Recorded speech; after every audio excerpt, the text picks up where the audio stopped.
Morning student. कैसे हैं बेटा आप सभी? अच्छे होंगे। अपना जो हिस्ट्री का जो चैप्टर चल रहा है बेटा, नेशनलिज्म इन इंडिया, आज इस चैप्टर को हम कंप्लीट करने जा रहे हैं।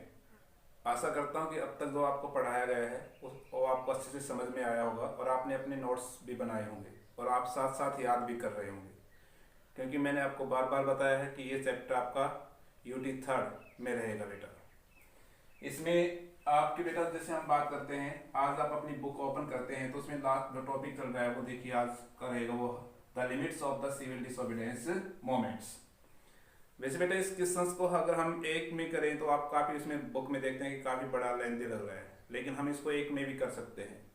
मैं आपको नोट्स के थ्रू आपको इसके छोटे आंसर के रूप में भी सेंड करूंगा। तो इसमें हम सबसे पहले उसी को पढ़ लेते हैं। अगर ये क्वेश्चन हमारा ये बन जाए कि भाई सिविल डिसोबीडियंस मूवमेंट्स की लिमिटेशंस क्या थी, कि भी इसकी क्या सीमाएं रही जिसकी वजह से ये मूवमेंट्स अपने आप ही क्या हो गया, स्लो पड़ा और स्वतः ही क्या हो गया, बंद हो गया। तो इसके कारण हमने पढ़ा कि बेटा जैसे महात्मा गांधी ने 1930 में सिविल डिसोबीडियंस मूवमेंट को स्टार्ट किया और उसके बाद राउंड टेबल कॉन्फ्रेंस में, जो सेकेंड राउंड टेबल कॉन्फ्रेंस में पार्टिसिपेट करने के लिए एग्री हो गए महात्मा गांधी, और उन्होंने इस मूवमेंट को क्या कर दिया, विथड्रॉल कर दिया। तो महात्मा गांधी द्वारा इसका बंद किया जाना ही कुछ समय बाद ही ये इसकी सबसे बड़ी क्या रही, लिमिटेशंस रही, क्योंकि जो लोगों के अंदर जो उत्साह था, जिस उत्साह के साथ लोगों ने इस मूवमेंट में भाग लिया, लेकिन महात्मा गांधी ने उस समय लोग अपनी पूरी तरह से इस आंदोलन में क्या कर रहे थे, पार्टिसिपेट कर रहे थे, लेकिन महात्मा गांधी द्वारा अचानक इस मूवमेंट को बंद करना विदाउट किसी रीजंस के, इस वजह से लोगों का उत्साह क्या हो गया, कम हो गया। दूसरा कारण इसका बेटा अगर हम बात करते हैं तो महात्मा गांधी इसमें, जैसे आप जानते हैं बेटा कि दूसरा कारण रहा इसका दलित, जो हमारे जो सोशलिस्ट ग्रुप है। देखिए कांग्रेस हो ये हम बात करते हैं, हमारे जो भारत देश की एक सबसे बड़ी विडंबना रही है कि हमने दलितों को कभी भी अपने अपर कास्ट जो के लोग हैं वो अपने आप अपने बराबर न समझते थे। इस वजह से उनके साथ क्या होता था बेटा, डिस्क्रिमिनेशन होता था, और डिस्क्रिमिनेशन के साथ साथ उनको बेटा जो पब्लिक प्लेस है वहां पर एंट्री पर क्या था, बैन था। इस वजह से भी जो दलित कास्ट हैं के जो सोशल ग्रुप के लोग हैं वो भी इस मूवमेंट में, जो संख्या की बात करते हैं, अधिक संख्या में इन्होंने इस मूवमेंट में पार्टिसिपेट न करना भी इसका एक मेन ड्रॉबैक रही। नंबर 3 जिसमें हम लेते हैं मुस्लिम्स। उस समय बेटा जो मुस्लिम्स जो ऑर्गेनाइजेशन था वो पूरी तरह से कांग्रेस से क्या हो चुका था, अलग हो चुका था, और मोहम्मद अली जिन्ना उस समय उसके मेन लीडर्स थे। इस वजह से मुस्लिम्स भी बेटा अपने आप को इस मूवमेंट से नहीं जोड़ पाए, और बगैर यूनिटी के हम अंग्रेजों का विरोध नहीं कर सकते थे। और इस प्रकार से बेटा हम देखते हैं कि ये ऐसे कई कारण रहे जिसकी वजह से ये मूवमेंट क्या रहा, अपने आप ही स्लो पड़ गया। इसके हम इसमें लेते हैं, आप सब एक एक को एक्सप्लेन करके। सबसे पहले हम दलित को लेते हैं। दलित के बारे में हम बेटा सबसे 2 व्यक्तियों के बारे में पढ़ेंगे, गांधी जी के क्या विचार थे इनके बारे में, और बेटा BR अम्बेडकर के क्या विचार थे। गांधी जी बेटा हमेशा से अनटचेबिलिटीज मींस छुआछूत के क्या थे, खिलाफ थे। गांधी जी का मानना था कि भी अगर हम अपने नेशनलिज्म मूवमेंट को स्ट्रॉन्ग करना चाहते हैं तो हमें अपने कास्ट डिफरेंस को क्या करना होगा, समाप्त करना होगा, और हम सभी को यूनिटी में आना होगा, और हम सब एक साथ मिलकर के ही अंग्रेजों को देश से क्या कर सकते हैं, बाहर निकाल सकते हैं। इसलिए गांधी जी जानते थे कि भी अपर कास्ट से लेकर के लोअर कास्ट तक सभी सामाजिक समूह के लोगों के बीच यूनिटी का होना जरूरी है। इसलिए महात्मा गांधी ने बेटा छुआछूत का क्या किया, विरोध किया। महात्मा गांधी ने जो दलित कास्ट है उनको बेटा हरिजन्स कहा। क्या कहा, हरिजन्स कहा। हरिजन्स का होता है sons of the gods, means भगवान की संतान या मैन ऑफ द गॉड्स। इसमें उन्होंने बेटा इस अनटचेबिलिटीज के खिलाफ महात्मा गांधी ने सत्याग्रह मूवमेंट लॉन्च किया, ताकि बेटा वो दलित जो कास्ट के जो लोग हैं उनको बेटा इक्वल राइट्स प्रोवाइड कर सके, मींस जो समाज में, जो सोसाइटी में उनके साथ जो भेदभाव होता है उनको समाप्त किया जा सके। इसके खिलाफ महात्मा गांधी ने एक सत्याग्रह ऑर्गेनाइज किया। वो चाहते थे कि दलित कास्ट के सभी लोगों को पब्लिक प्लेस जैसे टैंक है, वेल्स है, स्कूल्स है, कॉलेज है, ये बेटा अन्य कोई भी पब्लिक प्लेस है वहां पर इनकी क्या हो, पहुंच हो, इन पर किसी इनके एंट्री पर किसी प्रकार का कोई बैन न हो। महात्मा गांधी का ये प्रयास इसलिए था कि बेटा आप जानते हैं क्योंकि बगैर यूनिटी के हम अंग्रेजों को देश से बाहर नहीं निकाल सकते थे, और महात्मा गांधी इस एक बड़े तबके को, जो एक लार्ज सोशल ग्रुप था, इसको भी इस मूवमेंट में क्या करना चाहते थे, शामिल करना चाहते थे। इसलिए महात्मा गांधी ने स्वयं बेटा जो टॉयलेट्स हैं वो साफ किए, ताकि जो अपर कास्ट के लोगों का हार्ट्स या हृदय क्या हो, चेंज हो। और अब वो चाहते थे कि अपर कास्ट इससे इंस्पायर्ड हो, उनसे ये देख करके, और उनके अंदर चेंजमेंट आए, और वो दलित कास्ट से जो होने वाले जो डिस्क्रिमिनेशन को क्या करे, बंद करे। इस प्रकार से महात्मा गांधी ने दलित कास्ट को बेटा ऊपर उठाने के लिए, उनको इक्वल राइट्स दिलाने के लिए उन्होंने काफी प्रयास किए। इसी प्रकार से बी आर अम्बेडकर की बात करते हैं तो बेटा ये फर्स्ट दलित लीडर्स थे जिन्होंने बेटा दलित कम्युनिटीज को एक ऑर्गेनाइजेशन में क्या किया, संगठित किया। उन्होंने बेटा 1930 में एक ऑर्गेनाइजेशन बनाया जिसका नाम है बेटा डिप्रेस क्लासेस एसोसिएशंस। उन्होंने दलितों की डिमांड्स के लिए, वो मानते थे कि जब तक दलित कास्ट हैं, उन दलित कास्ट के लोगों को बेटा अगर एक संगठन में नहीं संगठित किया जाएगा तब तक उनके अधिकारों की अनदेखी होती रहेगी। और इसलिए बी आर अम्बेडकर ने बेटा अपनी डिमांड्स रखी कि उन्होंने सेपरेट, जो सेकंड राउंड टेबल कॉन्फ्रेंस चल रहा था तो बी आर अम्बेडकर भी उसमें पार्टिसिपेंट थे, और उन्होंने अलग से दलित कास्ट के लिए सेपरेट इलेक्टोरेट्स की क्या रखी, डिमांड्स रखी। लेकिन महात्मा गांधी इसके अगेंस्ट थे, क्योंकि बेटा ये एक ऐसे सिस्टम था जिसके अकॉर्डिंग्स अगर हम बात करते हैं तो दलित कास्ट और बेटा जो हमारी जो नेशनलिज्म मूवमेंट है वो उससे क्या हो जाएगी, अलग हो जाएगी। इस वजह से महात्मा गांधी इसके अगेंस्ट थे, क्योंकि बेटा अंग्रेजों की नीति हमेशा रही है फूट डालो और राज करो। अगर हम अलग अलग अपने अपने अधिकारों की लड़ाई लड़ने लग जाएंगे तो बेटा हम में क्या नहीं आएगी, यूनिटी नहीं आएगी। इस वजह से महात्मा गांधी इसके क्या थे, खिलाफ थे। वो बी आर अम्बेडकर का मानना था कि जब तक बेटा दलित कास्ट को पॉलिटिकल पावर नहीं मिलेगी, जब तक उनका किसी भी प्रकार के अधिकारों की रक्षा नहीं की जा सकती है। इस वजह से महात्मा गांधी और बी आर अम्बेडकर के बीच बेटा एक समझौता हुआ जिसे कहते हैं पूना पैक्ट। इस समझौते के तहत बी आर अम्बेडकर ने सेपरेट इलेक्टोरल्स की डिमांड करने से बेटा उन्होंने एग्री कर लिया कि वो अब सेपरेट इलेक्टोरल्स की डिमांड्स नहीं करेंगे।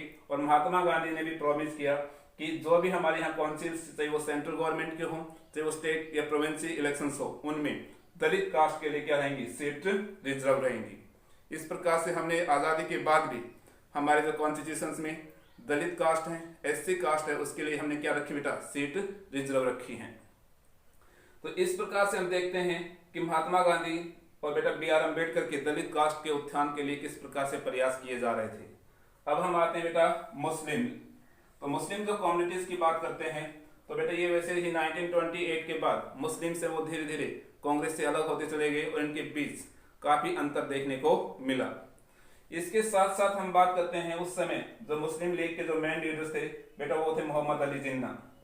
मोहम्मद अली जिन्ना जिन्हें हम अच्छे से जानते हैं कि आज हमारे जो भारत का जो विभाजन का जो मेन कारण है वो मोहम्मद अली जिन्ना है। मोहम्मद अली जिन्ना के द्वारा बेटा सेपरेट इलेक्टोरल्स की डिमांड रखना, उनका भी यही मानना था कि जो मुस्लिम्स हैं वो नंबर्स में हिंदुओं से क्या हैं, कम हैं, इसलिए बेटा उनके पॉलिटिकल राइट्स की, अधिकारों की रक्षा करने के लिए उनके लिए सेपरेट इलेक्टोरल्स का होना जरूरी है। लेकिन महात्मा गांधी इसके क्या थे, खिलाफ थे, क्योंकि महात्मा गांधी का मानना था जब तक हमें इंडिपेंडेंस, आजादी नहीं मिल जाती है तब तक हमें सेपरेट डिवाइड्स नहीं होना है, क्योंकि अगर हम डिवाइड हो जाएंगे तो क्या होगा, हमारा नेशनलिज्म मूवमेंट क्या स्लो पड़ जाएगा। इसके साथ साथ लेकिन हम बात करते हैं हिंदू महासभा है, वो भी इसके क्या थी, खिलाफ थी कि मुसलमानों को किसी भी प्रकार के सेपरेट इलेक्टोरल्स के क्या दिए जाएं, राइट्स दिए जाएं। तो देखा जाए तो बेटा ये भी एक सिविल डिसोबीडियंस की क्या थी, लिमिटेशंस थी। अब हम आते हैं बेटा आपका लास्ट टॉपिक देखिए बुक का, the sense of the collective belonging. अगर हम बात करते हैं इसमें कि which step taken by the Indian nationalist, कि भारतीय राष्ट्रवादियों द्वारा ऐसे क्या कदम उठाए गए to create the collective identity among the Indian peoples, ताकि भारतीय लोगों के अंदर एक सामूहिक पहचान पैदा की जा सके। बेटा आप देखते हैं कि देश की आज़ादी के बाद हमने नेशनल जो सिंबल्स हैं या राष्ट्रीय जो चिन्ह हैं, चाहे वो हमारे सॉन्ग्स हैं या बेटा हम बात करते हैं सिंबल्स है, फ्लैग है, इनका हम क्यों निर्माण करते हैं, क्योंकि अगर हम देखें तो हम जो सभी भारतीय हैं हमारी सभी की आइडेंटिटी काफ़ी डिफरेंट है, कास्ट बेस पर, रिलीजन्स बेस पर, स्किन बेस पर, जेंडर बेस पर, तो हम काफ़ी डिफरेंस हैं। और इन डिफरेंस को रिमूव करके इनके बीच एक कलेक्टिव आइडेंटिटी क्रिएट की जा सके, हम सभी इंडियंस हैं, तो वो हमारी जो ट्रिकोलर फ्लैग है उससे हमारी पहचान बनती है कि हम भारतीय हैं। तो इस प्रकार के जो सिंबल्स हैं वो एक क्या करते हैं, यूनिटी लाते हैं देश के लोगों के बीच। तो जब नेशनलिज्म मूवमेंट चल रहा था तो ऐसे बहुत से राष्ट्रवादी नेता थे, उन्होंने देश की यूनिटी को बनाने के लिए, लोगों की यूनिटी को बढ़ाने के लिए इस प्रकार के प्रयास किए। उनमें से बेटा हम बात करते हैं, बहुत से लोगों ने अपनी जो एनिशियंट हिस्ट्री है उनको उठाया और लोगों को ग्लोरीफाइड किया कि भाई किस प्रकार से भारत पहले सोने की चिड़िया था। लोगों के बीच जब हमारा प्राचीन इतिहास सामने आया तो लोगों के बीच क्या आई, यूनिटी आई। इसी प्रकार से बेटा फिकेशंस है, सॉन्ग्स हैं, सिंबल्स हैं, प्रिंट्स हैं, इन्होंने बेटा हमारी जो कलेक्टिव आइडेंटिटी क्रिएट करने में इन सभी ने क्या की, एक महत्वपूर्ण रोल्स अदा किया। उसी समय बेटा भारत माता जो हमारी हम बात करते हैं क्या इमेज बनाया जो फर्स्ट टाइम्स, वो अबिंद्रनाथ हमने बनाया था। और अबिंद्रनाथ हम जानते बेटा इनका बेटा हमारे नेशनलिज्म मूवमेंट में एक अहम रोल्स रहा है। सेकंड हम बात करते हैं बंकिम चंद्र चट्टोपाध्याय ने भी भारत माता का क्या बनाया बेटा, इमेज बनाया। इसमें फर्स्ट बेटा बंकिम चंद्र चट्टोपाध्याय ने बनाया था और बेटा सेकंड बनाई थी अबिंद्रनाथ टैगोर ने। स्वदेशी मूवमेंट जब 1905 में चल रहा था तो उस समय बेटा स्वदेशी मूवमेंट के दौरान एक हम बात करते हैं स्वदेशी फ्लैग का क्या किया गया, फॉर्मेशन किया गया। उस फ्लैग का जो हम बात करते हैं कलर था बेटा वो रेड, ग्रीन और येलो था। इसके बीच इसमें बेटा 8 लोटस थे, जो 8 कमल के फूल थे। वो हमारे उस समय ब्रिटिश जो इंडिया था वो 8 स्टेटों में क्या था, डिवाइड था और उनके क्या थे, सिंबलाइज थे। महात्मा गांधी ने भी बेटा स्वराज फ्लैग का डिजाइन किया 1921 में, जिसमें जो कलर है बेटा वो रेड, ग्रीन और व्हाइट थे और इसमें बीच में बेटा स्पिनिंग व्हील्स चरखा था, जो बेटा हम बात करते हैं आत्मनिर्भरता का क्या था, सूचक था।